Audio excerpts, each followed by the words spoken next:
बड़े लोग बड़ा ससुराल। जहां आजकल के लोग अपने परिवार के साथ सिंगल रहना चाहते हैं, वहीं इंदु का परिवार साथ साथ रहने में विश्वास करता है।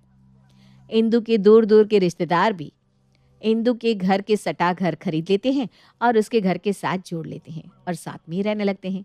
एक रोज इंदु की ननद सुनैना की बेटी नैना को लड़के वाले देखने के लिए आते हैं। इंदु भाग दौड़ में लगी रहती है। अरे पंकज, मिठाई किसने लाई? बिल्कुल अच्छी नहीं है। क्या ये खिलाएंगे लड़के वाले को? क्या इज्जत रहेगी हमारी? मैं नहीं लेकर आया, फूफा जी लेकर आए होंगे। अरे मैं नहीं लेकर आया, आपकी प्यारी ननद लाई होगी। मैं नहीं लेकर आई भाभी, कहीं इनके भाई का लड़का तो नहीं लेकर आया। अरे रहने दो, जो भी लाया है मैं जाकर फिर से ले आती हूँ, लेकिन इतनी बर्बादी अच्छी नहीं है। मम्मी, यहाँ कुछ भी बर्बाद होने से रहा, इतना बड़ा परिवार है, कोई ना कोई तो खा ही लेगा ना। इंदु बाजार से खुद ही मिठाई लेकर आती है। शाम को लड़के वाले वहां 4 आदमी के साथ आते हैं। वहीं 100 आदमी उनके स्वागत के लिए खड़े थे। इतने लोगों को एक साथ देखकर शैलेश का पिता इंदु से कहता है, बहन जी, इतने लोगों को बुलाने की क्या जरूरत थी? अरे नहीं नहीं भाई साहब, ये कोई बाहर के लोग नहीं है, ये सब हमारे परिवार के लोग ही हैं।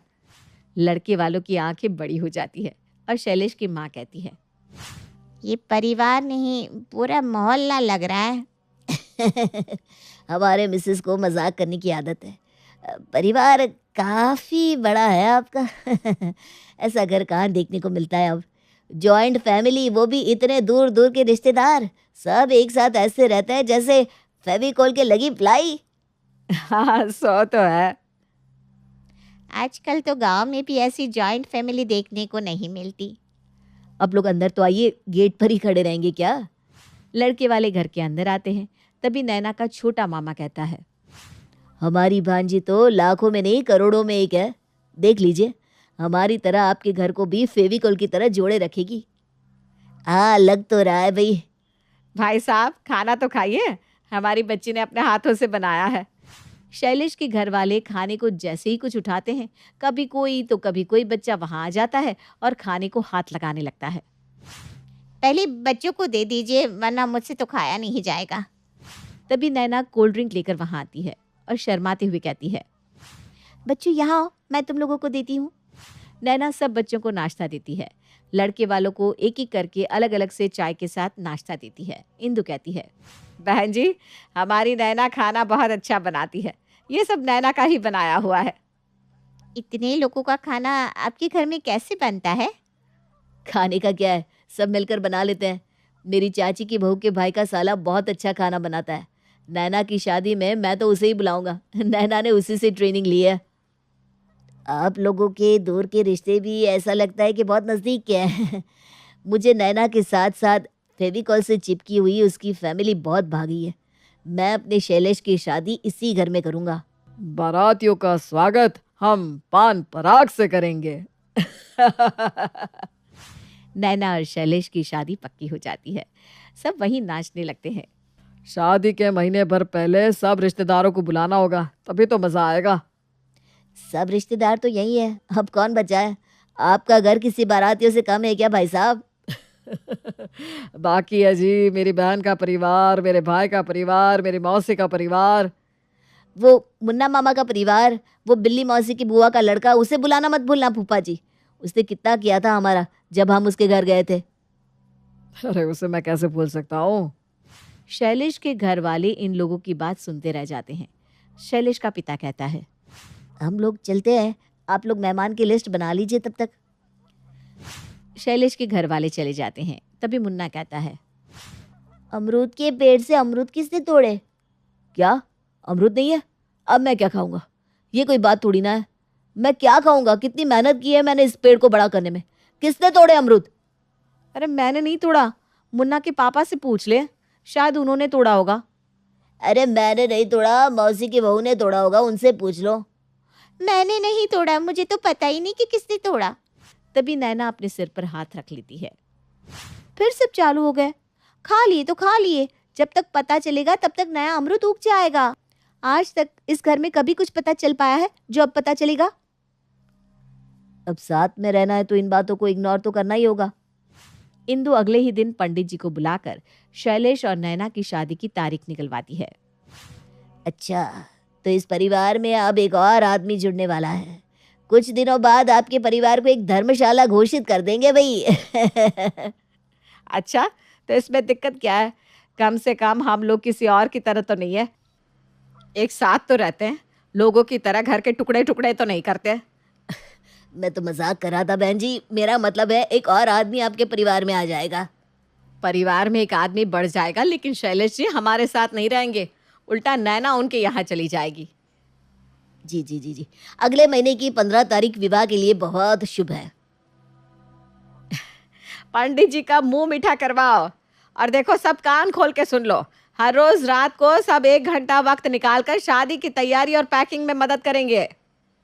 मम्मी जी, चाची जी की बहू के भाई के साले को अभी से बुला लेते हैं। खाना बनाने में हमारी मदद हो जाएगी। शादी की तैयारी और इतने लोगों का खाना थोड़ा मुश्किल है ना। हाँ हाँ, उसे बुला लेती हूँ, लेकिन शादी के घर में उसे बुलाकर काम थोड़ी ना करवाना है। पंडित चला जाता है और पूरे घर में शादी की तैयारियां शुरू हो जाती है। इसी तरह दिन बीतने लगते हैं। एक रोज मुन्ना बाथरूम करने जाता है और बाथरूम में पानी नहीं आता। अब बाहर कैसे जाऊं? नल में तो पानी नहीं आ रहा। आवाज लगाता हूँ, कोई तो सुन ही लेगा। पानी खत्म हो गया है, कोई सुन रहा है क्या?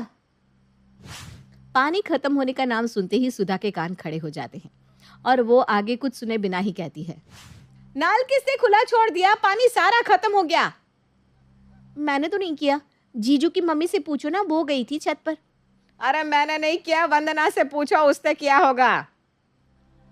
मैंने नहीं किया, उमा के छोरे से पूछो। बाथरूम में बैठा मुन्ना अपने सर पर हाथ रख के कहता है, कैसा घर है? मुझे बाथरूम में सुनने को कोई नहीं आ रहा, लेकिन सबको पानी की चिंता है। किसने नल खोला? मैं बैठा हूँ, उसकी किसी को फिक्र नहीं है। अब क्या ऐसे ही बाहर जाऊं? मुन्ना जैसे तैसे बाथरूम से बाहर आता है। इधर नैना की माँ सुनैना इंदु से कहती है, मैं कह रही थी भाभी, शादी का घर है, कुछ ही दिनों में बाकी रिश्तेदार भी आ जाएंगे। घर में 2 ही बाथरूम है, कैसे चलेगा? अरे नाना जी, कौन सा सबको पूरे दिन बाथरूम में ही रहना है? हो जाएगा, आप बेफिक्र रहो। जहाँ इतने लोग रह रहे हैं वहाँ 50 लोग और सही। अरे नहीं नहीं, ऐसे नहीं चलेगा। ऐसे ही रोज सुबह सुबह बाथरूम की भाग दौड़ लगी रहती है। कम लोग नहीं है कि 50 और बढ़ जाएंगे, फिर क्या होगा? ऊपर से पानी की समस्या है सो अलग। एक बाथरूम बनवा लेते हैं, नहीं तो धर्मशाला का करना पड़ेगा। पानी भी 2-3 टाइम चढ़ाना पड़ेगा, नहीं तो शादी का काम होना मुश्किल हो जाएगा। पता चला बाराती दरवाजे पर खड़े हैं और कोई तैयार ही नहीं हुआ, तब इज्जत क्या रह जाएगी भाभी आपकी? अभी सब बोलते हैं फेविकॉल से जुड़ी फैमिली, फिर कहेंगे कैसी है ये फैमिली? इससे तो अच्छा सब अलग अलग रहते। अरे ऐसा मैं नहीं होने दूंगी। आज ही मैं 1 नहीं 2 बाथरूम बनवाती हूँ। पानी का मोटर भी बदलवा लेती हूँ, फिर पानी की भी दिक्कत नहीं होगी। इतने में ही पंकज वहाँ आता है। अरे मेरी बाइक कौन लेकर गया है? अब मुझे दुकान जाना है, कैसे जाऊं मैं? अरे शांति रख बेटा, घर का ही कोई आदमी लेकर गया होगा। ठीक है, लेकिन पूछना तो चाहिए ना कौन ले गया है। बुआ, तुमने देखा है कौन मेरी गाड़ी लेकर गया है? नहीं तो मैंने नहीं देखा, चाची के बेटे से पूछ लो ना। मैंने नहीं देखा, मुन्ना से पूछ लो। मुन्ना की याद तब नहीं है आई जब मुन्ना बाथरूम से पानी के लिए आवाज दे रहा था। अरे अब तो मोटर बदल रहा है ना। अच्छा ये बता, बाइक देखिए क्या? नहीं मैंने तो नहीं देखी, मम्मी से पूछ लो। अरे मैंने नहीं देखी, सासू माँ से पूछ लो। मैं पैदल ही जा रहा हूँ। मजाल है कि किसी सवाल का जवाब मिल जाए इस घर में।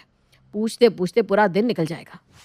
पंकज दुकान चला जाता है। अगले दिन सुबह एक तरफ मोटर बदलने का काम शुरू हो जाता है, दूसरी तरफ बाथरूम बनाने का। सब जल्दी जल्दी बाथरूम हो आओ, फिर पानी खत्म हो जाएगा तो अभी चढ़ा भी नहीं सकेंगे। सुनते ही सब भाग दौड़ करने लगते हैं। पंकज बाथरूम की ओर भागता है। मैं चला जाता हूँ, मुझे दुकान खोलना है, फिर सब जाते रहना। मुझे जाने दो भैया, मुझे आज शैलेश को मिलने जाना है, फिर मुझे अपना लहंगा भी तो लेने जाना है वहाँ से। अरे बाबा, तू मेरे बाद में चली जाना, मुझे जाने दे पहले। दोनों में बहस होने लगती है। इतने में कोई और ही बाथरूम में चला जाता है। 2 लोगों के झगड़े में बिल्ली रोटी खा जाती है। एक दूसरे को जाने देते तो दोनों की सहूलियत होती ना। अरे कौन है बाथरूम में? जल्दी निकलो वरना मैं गेट खोलकर अंदर आ जाऊंगा। सब हंसने लगते हैं। अरे मुझे मत हंसाओ वरना मैं यहीं कर दूंगा। अरे बाबा, जो है निकल जाओ, वरना ये तो बचपन से ही बेशर्म है। तभी बाथरूम से आवाज आती है, ताई जी मैं भी बेशर्म ही हूँ। बाबा रे, अब तो लगता है एक और बाथरूम बनवाना ही होगा। इंदु अपने काम में लग जाती है। अब रोज सब 1 घंटा निकालते हैं और नैना की शादी की तैयारी करते हैं। मैं तो लहंगा पहनूंगी। भाभी, पहनने लायक इंसान भी होना चाहिए। कहा है आप अपनी बेइज्जती करवाने में लगी हो। दुल्हन की जगह तुम ही लहंगा पहन लेना मम्मी। अरे चुप कर, अब तू भी बोलेगा? तुझे ही अब पहना देती हूँ मैं। एक रोज रानी कहती है, दीदी सिलेंडर ख़त्म हो गया है, अब खाना कैसे बनेगा? ऊपर से चम्मच गायब है। सब अपने अपने कमरे में ही खाकर चम्मच रख देते हैं, ये नहीं कि मांजने को रखे। खाना देने में मुझे कितनी दिक्कत होती है। क्या सिलेंडर खत्म हो गया इतनी जल्दी? अभी तो शादी की रस्में चालू भी नहीं हुई, फिर कैसे खत्म हो गया? 5 दिन नहीं हुआ अभी तो। अभी सारे रिश्तेदार भी आने बाकी है। मैं सिलेंडर नहीं लाने वाला, लूटवा कर मानोगी क्या? इस बार कोई और लाएगा। चाचा जी, पिछली बार मैं ही तो लाया था। मैंने तो नहीं कहा कि मैं हमेशा सब्जी लाता हूँ। सब्जी का खर्चा कितना है आपको पता है? तुम लोग कैसी बात कर रहे हो? शादी का घर है, कोई सुन लेगा तो क्या सोचेगा? सब अपने ही तो है, फिर भी तुम लोग इस तरह से कह रहे हो। रानी, सिलेंडर के पैसे मैं दे रही हूँ, तुम अभी सिलेंडर मंगवा लो। और सबसे मैं खाने की मेज पर बात करती हूँ। ठीक है दीदी। माँ, कब तक तुम इस घर को जोड़े रखोगी? अब फेविकोल की सटने की ताकत खत्म हो गई है। जब तक इंदु है, ये घर एक ही रहेगा, भले मुझे इसके लिए कुछ भी करना पड़े। दोपहर में खाने की मेज पर जब सब बैठे होते हैं, सब अपने अपने कमरे में चम्मच छुपा कर रखते हैं। ये कोई अच्छी बात है क्या? सब चम्मच लाकर रसोई में रखो, वरना चम्मच के सबको 500-500 करके देने होंगे। खाने में मज़ा नहीं आ रहा, अचार दो ना मम्मी। सुधा अचार लेने छत पर जाती है, लेकिन छत पर अचार नहीं मिलता। वो दौड़ती हुई छत से आती है। इस घर में आदमी कुछ रख ही नहीं सकता। मेरा बच्चा कुछ नहीं खाता, इसलिए मैंने उसके लिए अचार लगाया है, और किसी ने वो अचार भी उठा कर रख दिया। कोई खुद तो अचार लगाते नहीं, और मैं लगाती हूँ तो सब चोरी कर लेते हैं। चोर किसको कह रही है? देख लो जीजी, आप कहती हैं सबको लेकर चलो, और आपकी बहू हमें चोर कह रही है। आपने नहीं चुराया तो आपको इतना गुस्सा क्यों आ रहा है? किसी ने देखा है कौन ले गया मेरे अचार को? मैंने तो नहीं देखा बहू, नैना ने देखा होगा। वो ऊपर अपने बाल सुखा रही थी ना। नहीं, मैंने नहीं देखा। मम्मी ने देखा होगा शायद। मैंने देखा, पंकज को मैंने छत से उतरते देखा, तो उससे पता होगा। अब मेरे लिए यही काम नहीं बचा कि अचार कौन ले गया ये भी मैं ही देखूं। रहने दो, मेरा पेट भर गया मम्मी। अचार मांग कर लगता है मैंने पाप कर दिया। इस घर में कभी कुछ पता चल सकता है क्या? अब मुझे साथ में नहीं रहना जब मेरे बच्चे को ही भूखे रहना पड़ता हो। इस तरह झगड़े झंझट में दिन बीतने लगते हैं और नैना की शादी का दिन आ जाता है। शादी की सुबह नहाने की भाग दौड़ होती है। सब खुद तैयार होने में लगे रहते हैं और नैना की किसी को कोई फिक्र नहीं होती। गुस्से में सुनैना कहती है, भाभी ये क्या है? आज नैना की शादी है, जब दुल्हन ही तैयार नहीं रहेगी तो सब तैयार होकर क्या करेंगे? आपको अगर यही करवाना था तो कह दिया होता। मैं अपने ससुराल से ही अपने बच्ची की शादी करती। मेरे मेहमानों को तो कमरा तक नहीं मिला। दीदी, नैना को मेरा कमरा दे दो, वो नहा लेगी मेरे कमरे में और तैयार भी वहीं हो जाएगी। इतने में सुनैना की एक मेहमान वहां आती है। कैसी जगह रुकवाई हो हमें? मेरे बैग से मेकअप का सामान गायब हो गया, अब मैं तैयार कैसे होंगी? तभी दूसरी गेस्ट आकर कहती है, सुने ना, कैसे मायके वाले हैं तेरे? मेरे बालों की क्लिप भी चोरी कर ली। नहाते जाते वक्त मैंने क्लिप को बेड पर रखा था, और आई तो क्लिप का नामो निशान नहीं। इतने में रानी आकर कहती है, जी आपने मेरी साड़ी देखी है क्या? मेरी साड़ी नहीं मिल रही। अब मैं शादी में क्या पहनूंगी? कहीं आपकी किसी गेस्ट ने चुरा तो नहीं ली? सच्चे माल की साड़ी थी मेरी। अरे मेरी माँ की आखिरी निशानी थी। सुनैना कुछ कहती उससे पहले सुनैना के गेस्ट रानी पर झपट पड़ते हैं। हमें चोर कहती है, खुद चोरनी, और दूसरे को कहती है हमारा कमरा तक छीन लिया। मेरे कपड़े नहीं मिल रहे, ना ही हमारी ज्वेलरी। एक साड़ी के लिए इतना तमाशा कर रही है, क्या पता खुद ही छुपा कर रख दी हो और हमसे कह रही है ताकि नई साड़ी मिल सके। दीदी ये कुछ ज्यादा ही बोल रहे हैं, इन्हें चुप करवा लीजिए, वरना मैं यहाँ से चली जाऊंगी। शादी अटेंड नहीं करूंगी मैं। भाभी, आपकी भांजी की शादी है और आप है कि बच्चों की तरह कर रही हैं। शादी के घर में तू मैं होती जा रही है, अब मिट्टी डालो। दीदी सब कुछ मैं ही समझूं? आपके ससुराल वाले मुझ पर कैसे कैसे इल्जाम लगा रहे हैं, वो कुछ नहीं। सुनैना दुखी हो जाती है और इंदु से कहती है, भाभी मैं तो परेशान हो गई हूँ। आपके कहने पर मैंने नैना की शादी यहाँ से की, क्योंकि नैना बचपन से आपके यहाँ रहती है। अब ये हंगामा आप ही संभालो। जॉइंट फैमिली को लेके चलना बहुत मुश्किल है। आप रुको, मैं देखती हूँ। इंदु सबके सामने हाथ जोड़कर कहती है। कृपा करके जैसे भी हो आप लोग मैनेज कर लीजिए। मेरी नैना की शादी में कोई परेशानी नहीं होनी चाहिए। रानी, अब इस फेविकोल से जुड़े परिवार को अलग करना ही होगा। सब जाकर जल्दी से तैयार हो जाओ। दीदी आप भी तैयार हो जाओ। नैना मेरे कमरे में तैयार हो रही है। बारात दरवाजे पर आ जाती है। इंदु अपने जुड़े हुए परिवार के साथ बारातियों का स्वागत करती है। शैलेश का पिता कहता है, आप लोगों को देखकर मुझे लग रहा है कि मैं भी अपने परिवार को आपकी तरह रख सकूं एक साथ। बारात लेकर हम आए हैं, लेकिन बारातियों की तरफ भीड़ आप लोगों के यहाँ है। हम 50 और आप लोग 150। हमारी लाडली है ना नैना, तो ऐसे स्वागत करना तो बनता है। बारातियों का स्वागत बहुत अच्छे से होता है। फेरे शुरू होते हैं और पंडित जी कहते हैं, दुल्हन की मांग में सिंदूर भरो। सिंदूर का नाम सुनते ही सब एक दूसरे का मुंह देखने लगते हैं। धीरे से सब एक दूसरे के कान में कहते हैं, सब चीज़ आ गई, लेकिन सिंदूर ही रह गया भाभी। अब पंकज को कहो ना सिंदूर ले आए। सिंदूर दान में इतनी देरी नहीं होती है। आपके परिवार का इतना नाम है, फेविकोल से जुड़ा परिवार, और इतने लोग मिलकर एक सिंदूर नहीं ला सकते? बस अभी ला रही हूँ। पंडित जी की बात सुनकर रानी खुद के लिए लाया हुआ नया सिंदूरदान शैलेश को देते हुए कहती है, अब हमारी भांजी की मांग भरो। पंडित जी, फेविकोल से जुड़े इस परिवार में सब एक दूसरे के लिए हमेशा खड़े रहते हैं। पंडित जी का मुंह बन जाता है। इंदु और सुनैना रानी से कहती हैं, आज तुमने मेरी इज्जत बचा ली। नैना के ससुराल में आपने उसकी इज्जत बढ़ा दी। शादी बहुत अच्छे से हो जाती है। नैना के ससुराल वाले इंदु के जॉइंट परिवार की बहुत तारीफ करते हैं। बहन जी, आपके परिवार की तरह परिवार मैंने कभी नहीं देखा। खातिरदारी से तो मन खुश हो गया। आप जैसे समधी बहुत सौभाग्य से मिलते हैं। हम भी आपके घर में रिश्ता जोड़कर धन्य हो गए हैं। नैना विदा होकर चली जाती है और इंदु सबसे कहती है, मैं ही जानती हूँ ये शादी मैंने कैसे करवाई है। अब मैं इस घर का बंटवारा कर दूंगी। सब अलग अलग रहेंगे तो किसी को किसी से कोई शिकायत नहीं होगी। इंदु की इतना कहते ही सब एक साथ बोल पड़ते हैं, हमें अलग नहीं होना है। हम सब एक साथ रहना चाहते हैं। ये फेविकोल की जोड़ कभी नहीं टूटेगी।